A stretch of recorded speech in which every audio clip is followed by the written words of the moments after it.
In a fit of rage, I falsely reported my boyfriend for harassment. But it's over now. I dropped the charges. But for some reason he doesn't want to forgive me and is going to cancel the wedding. Isn't he being a bit dramatic? I'm standing right outside the cold gray doors of the police station, smoothing down the pleats of my designer sundress and adjusting my engagement ring so it catches the light perfectly. The sun is shining, the birds are chirping, and I honestly feel like a saint who just performed a modern-day miracle. I finally did it. I walked in there and withdrew the entire report against Liam. It took a bit of talking and acting. A little confused and vulnerable for the officers to stop asking questions, but the paperwork is signed and the nightmare I technically started is over. Now, I'm just waiting for Liam to walk through those doors so I can give him the biggest, most forgiving hug of his life. We have a wedding to plan after all, and these seating charts aren't going to color code themselves while he's sitting in a holding cell. Everything was going so perfectly with us until his bachelor weekend rolled around and he decided that celebrating meant completely ignoring my existence. Liam is usually the kind of man who anticipates my needs, the type who checks in every hour because he knows how much I value connection. But the moment he stepped into that cabin with his loud, obnoxious friends, it's like I ceased to exist in his universe. I wasn't asking for much, just a little bit of attention to keep my anxiety at bay while I was home alone dealing with the florist. Instead, I got hours of radio silence, which is basically a form of psychological torture if you really think about it. I tried to be the bigger person at first, but after the 10th unreturned text, something inside me just snapped. It wasn't like I planned to ruin his life. I just wanted him to feel the weight of what it's like to actually lose me. If he wasn't going to answer my 40 calls, then I had to find a way to make sure he understood that my voice carries weight, whether he's holding his phone or not. I told myself that a little scare would be the perfect way to reset our communication dynamics before we walked down the aisle. You can't build a marriage on a foundation of being ignored, and I felt it was my responsibility to teach him that lesson early. It's funny how people call it toxic when a woman stands up for her emotional needs, but I saw it as a necessary intervention for the health of our future. I just needed him to realize that his actions or lack thereof have real-world consequences that can't be swiped away. The idea came to me in a flash of brilliant, albeit slightly heated inspiration, while I was staring at my phone's empty notification tray. If he was going to act like a stranger, then I would treat him like one who was overstepping boundaries. I called the precinct and told them I felt unsafe, and that I was being harassed by someone who wouldn't stop contacting me in a threatening way. Or rather, someone whose silence was a threat to my peace. I might have exaggerated a few details about his temper, but I only did it so they would take me seriously because we all know how the system ignores women. It was a test, really, a way to see if the universe would step in and help me get his attention. And it worked because they picked him up right at the cabin in front of all his friends, which I'm sure was embarrassing, but hey, so is being a neglected fiancé. Now that I've cleared everything up, I expected a cinematic moment where he runs into my arms, realizing how lucky he is that I'm so merciful. I told the sergeant that I was just emotional and confused by the stress of wedding planning, and they eventually let it slide with a stern warning. I've literally just saved his life from a situation I created, which in my book makes me the hero of this story. He should be thanking me for having the heart to go back and fix the misunderstanding before it went to a judge. I even brought his favorite iced coffee to the station as a peace offering, because that's just the kind of supportive partner I am. I'm ready to forgive him for making me go to such extremes just to get a text back. But when the doors finally buzz open and Liam walks out, he doesn't look like a man who has just been liberated by his soulmate. He looks broken. Or maybe just incredibly tired, with dark circles under his eyes and his shirt all rumpled from a night on a precinct bench. I rushed toward him, coffee in hand, chirping about how we're good now, and how I fixed everything for us. I explained that I told the police I was just stressed and that the charges are gone, wiped away like they never happened. He just stood there, staring at the horizon as if I were a ghost or a piece of furniture he was thinking about throwing away. He didn't even reach for the coffee, and he certainly didn't reach for me, which felt incredibly ungrateful considering the paperwork I just filled out. "See, I told you I'd take care of it, Liam," I said, trying to catch his eye, but he just kept looking past me at the traffic. I told him we could go straight to the tasting for the cake since we missed our appointment yesterday, trying to pivot back to our normal, happy life. He didn't say a word. just walked toward his car with this robotic, eerie precision that started to make me feel a little bit insulted. I literally just saved his reputation mostly, and he's acting like I'm the one who did something wrong. It's so typical of him to focus on the jail part and completely overlook the fact that I spent my entire morning at a police station for him. His silence is starting to feel like a choice again, and it's honestly triggering me all over again. I followed him to the driver's side, raising my voice just a little so he'd understand the gravity of my kindness. I reminded him that I could have just let the process play out, but because I love him so much, I chose to be the bigger person and retract the statement. He finally looked at me, but his eyes were so cold it felt like I was looking at a total stranger, not the man who proposed to me on a beach in Maui. He didn't thank me, he didn't apologize for the 40 missed calls, and he didn't even tell me I looked pretty in my sundress. He just climbed into the car and locked the doors, leaving me standing in the parking lot like I was the one who had committed a crime. It's just so dramatic of him to hold a grudge over a little, he said, she said, that has already been legally resolved. I'm the one who had to deal with the police. I'm the one who had to lie to protect our future, and I'm the one trying to move forward. He's acting as if a few hours in a cell is worse than the emotional abandonment I felt all weekend while he was partying. I'm starting to think he doesn't appreciate the complexity of my love or the lengths I'm willing to go to keep us connected. If he wanted a boring, easy relationship, he should have stayed single because I'm a woman who demands to be seen. I'm the victim of his ghosting, yet I'm the one standing here with a melting iced coffee while he drives away. I watched his taillights disappear and I couldn't help but feel a deep sense of injustice bubbling up in my chest. We have 200 guests coming in 3 weeks and he's out here playing the silent treatment game over a little legal hiccup. It's so selfish of him to put his feelings above the logistics of a $30,000 wedding that my parents worked hard to pay for. I'm sure he'll come around once he realizes that I'm the only person who can truly handle his moods. But for now, his reaction is just completely over the top. I'm going to go home, finish the seating chart, and wait for the inevitable apology call that I know is coming. After all, I'm the one who showed mercy today, and the universe usually rewards that kind of behavior. Main story comments. Anonymous user 1 says you literally filled a false police report and had him arrested because he didn't answer his phone at a bachelor party. That is a felony, Chloe. You didn't save him, you terrorized him and then stopped when you got bored. Ops reply, it's not a felony if I'm the one who said it was a mistake. The police were very understanding once I explained. I was a bride to be under a lot of pressure. I'm the victim of his ghosting anyway, so we're basically even. Anonymous user 2 says he didn't look broken. He looked like a man realizing he's engaged to a psychopath. There is no way he is showing up to that wedding. You should start looking into those non-refundable deposits. Ops reply the invitations are already sent and everyone is flying in. He's not going to waste $30,000 and humiliate both our families over a, he said, she said, that I already retracted. He just needs a nap and a reality check. Update 1. It's been 2 days since my last update and the house has become this uncomfortably quiet tomb that I'm desperately trying to fill with wedding energy.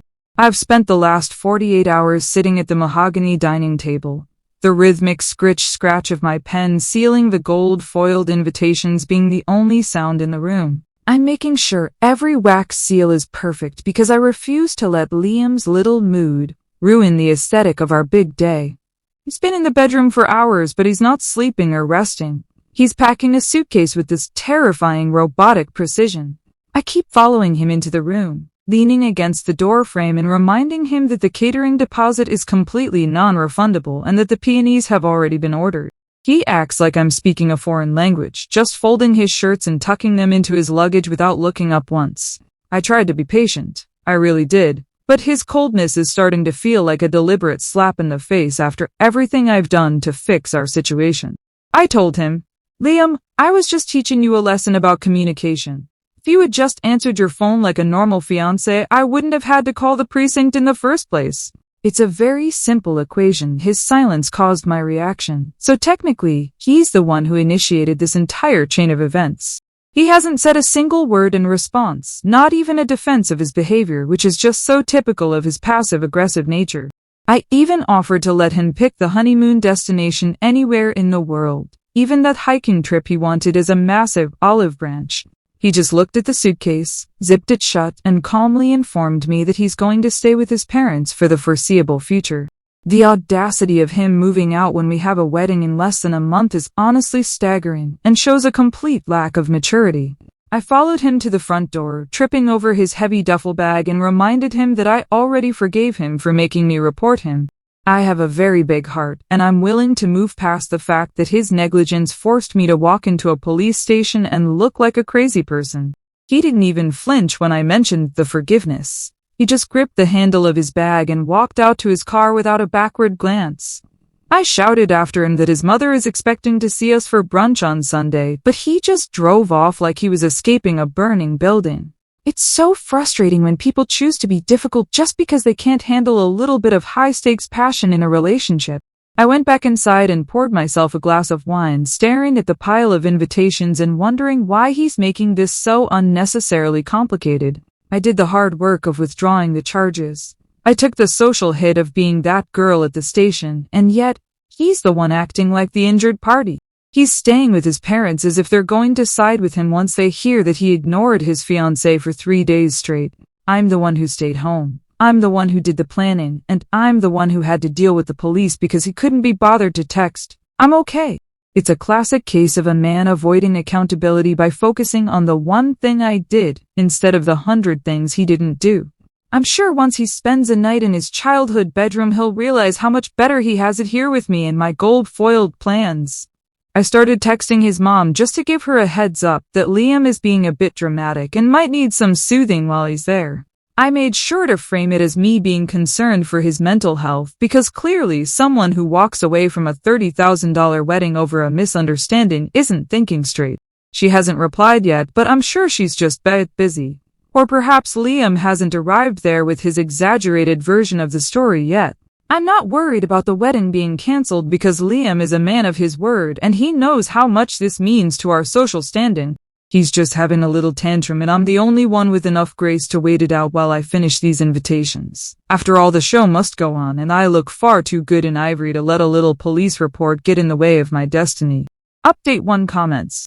Anonymous user 1 says, I already forgave him for making me report him. I'm losing my mind. You set his house on fire and you're forgiving him for being cold while he's trying to put out the flames. You are delusional. Ops reply, I have a big heart, okay? Most girls would have left the report active and let him rot in there for the whole weekend. I chose to be merciful and fix it, so yes, I am the one taking the moral high ground here. Anonymous user 2 says, please update us when the police come back because they don't just forget when someone admits they lied to them to teach a lesson. That's called filing a false report, Chloe. Ups reply, I signed a paper saying it was an honest mistake due to stress. The officer even patted my hand and said he understood.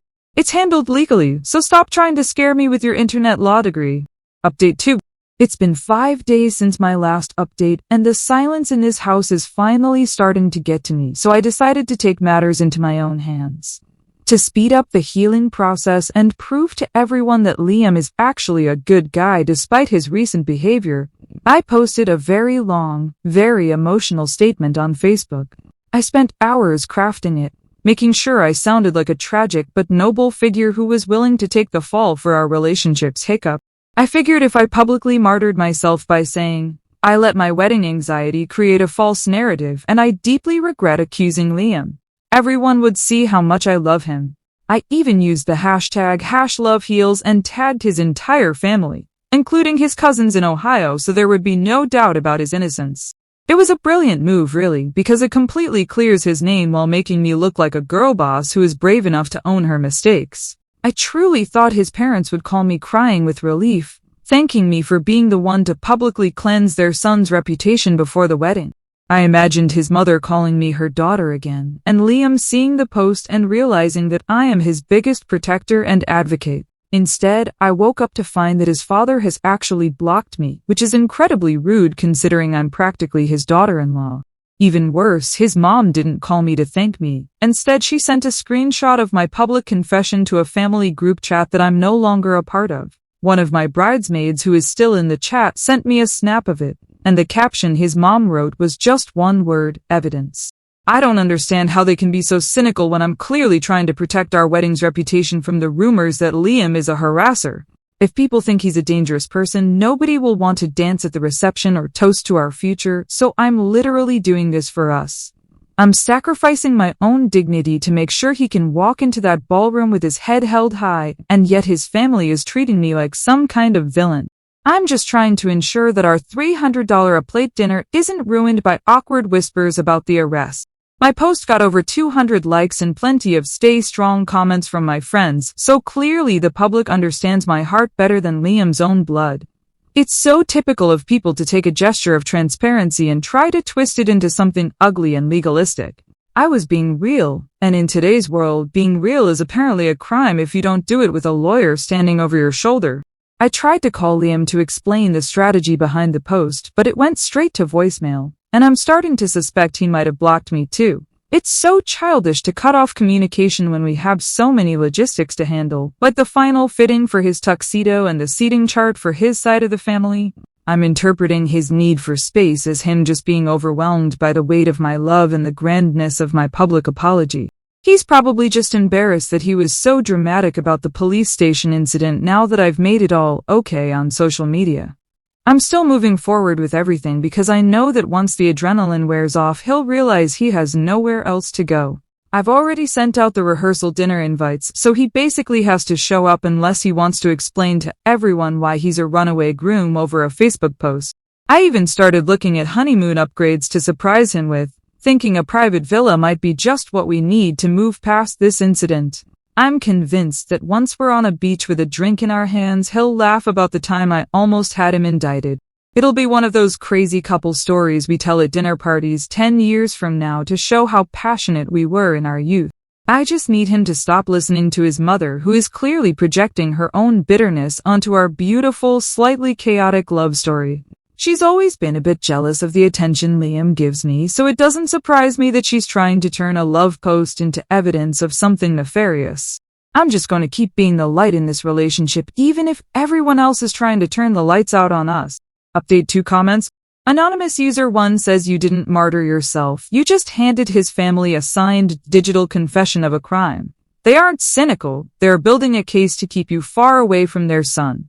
This is horror movie level behavior. Ops reply, it's called transparency. I'm being a girl boss by owning my mistakes publicly so we can move on with a clean slate. If you can't handle a little vulnerability, that's a you problem, not a me problem.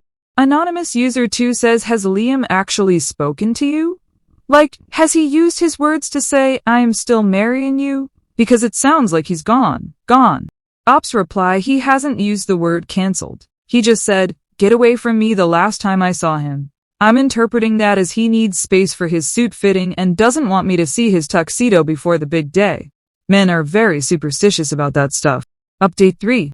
It's been 2 weeks since my last update, and things have taken a very weird, very unfair turn that I simply cannot wrap my head around. I was at the florist's shop, finally picking out the perfect shade of blush peonies for the centerpieces, when a man in a very cheap suit approached me.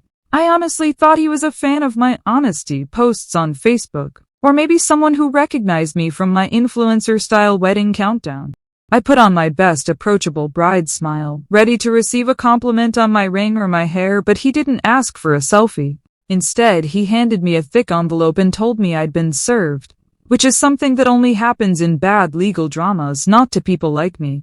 I stood there among the flowers, feeling the blood drain from my face as I realized that Liam's parents have actually hired a top-tier lawyer to attack me, because I was too honest and signed that formal retraction at the station where I admitted I lied just to test Liam. They're using my own words against me. They've combined that with my public Facebook post, the one I wrote with so much love and transparency, to file for a permanent restraining order. I was reading the papers right there in the shop, and they are actually claiming I'm a danger to his mental and professional stability. It's so insulting to be called a danger when I'm the one who spent the last year of my life making sure his socks matched his ties and his schedule was organized. They are trying to paint me as some kind of predator just because I have a high conflict personality and a deep need for validation. It's a total character assassination, and I'm the one who provided the bullets because I thought we were all on the same team. I tried to call Liam immediately to tell him that his parents are literally ruining our big day with this legal nonsense, but my call didn't even go through. It wasn't a voicemail this time. It was a "this number is no longer in service" message, which means he's actually deactivated his line to hide from me. I'm sitting here in our living room with 200 sealed gold-foiled invitations, and now I'm being told I can't go within 500 feet of my own fiancé? It's literally illegal to do this to a bride 3 weeks before her wedding. There has to be some kind of engagement grace period where families can't just sue each other. I'm the one who is suffering here, surrounded by white lace and deposits that I'll never see again while Liam is hiding behind a legal team. It's so cowardly of him to let his parents do the dirty work instead of just telling me to my face that he's stressed about the peonies. The restraining order even mentions my 40 calls during his bachelor weekend as evidence of harassment, which is a complete misinterpretation of my dedication to our relationship. I was calling because I cared, because I wanted to make sure he hadn't fallen off a cliff or gotten alcohol poisoning, but they've twisted it into something obsessive. It's funny how a woman's love is called stalking the moment it becomes inconvenient for a man and his overbearing family. I'm now facing the reality that I might have to go to court to fight for my right to marry the man I love, which is not the aisle I was planning to walk down. I've already spent thousands on a dress that I might not even get to wear because of a he said, she said, that I was nice enough to settle myself. I'm the one who showed mercy, and this is the thank you I get from the people who are supposed to be my new family. I keep looking at the invitations, wondering if I should still mail them out just in case the judge sees how much work I've put into this and cancels the order. Surely a court of law can't stand in the way of a $30,000 event that has been booked for over a year. I'm considering showing up at his parents' house anyway, just to talk some sense into them, but I guess that would violate the paper I'm holding. It's so unfair that I'm being punished for being a girl boss who takes initiative in her relationship and isn't afraid to use the system to get what she wants. I was being nice by clearing his name, and if I had known they were such snakes, I would have let him stay in jail and figure it out himself. I'm the one who is the victim of a legal system that doesn't understand the complexities of a passionate, modern-day romance. Update 3 comments. Anonymous user 1 says, "I'm not a predator, I'm a bride," is the most terrifying thing I have ever heard. The parents are absolute heroes for getting that restraining order, but they are literally saving Liam's life from you.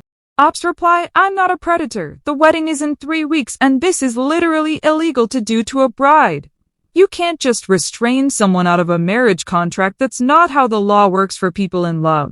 Anonymous user 2 says, "You literally gave them the evidence they needed on a silver platter with that Facebook post. You tried to play games with his life and the boomerang just came back and hit you in the face." Ops reply, "I was being nice. I was trying to be transparent and vulnerable for the sake of our brand as a couple. If I knew they were snakes, I would have let him stay in jail and rot. I'm the one with the big heart here." Update 4. It's been a month since my last update, and the world looks very different from the bottom of a glass at a dive bar on a Tuesday afternoon.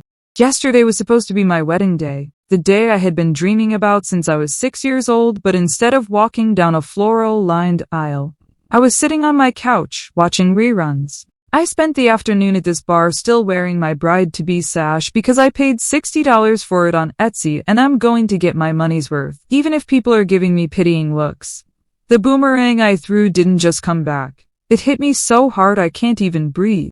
And everything I did to save the situation ended up being the very thing that buried it. The very document I signed at the police station to save the party was the final nail in the coffin of my entire future with Liam.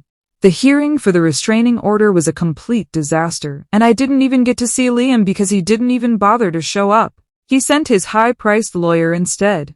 The judge looked at my confession of love on Facebook, the one where I admitted to lying to test him, and he didn't see a romantic gesture at all. The lawyer called it a confession of malicious intent and a documented pattern of domestic psychological abuse, which sounds so clinical and cold for something that was born out of passion. I tried to explain that I was just being a girl boss and taking control of my narrative, but the judge just shook his head and granted the permanent order.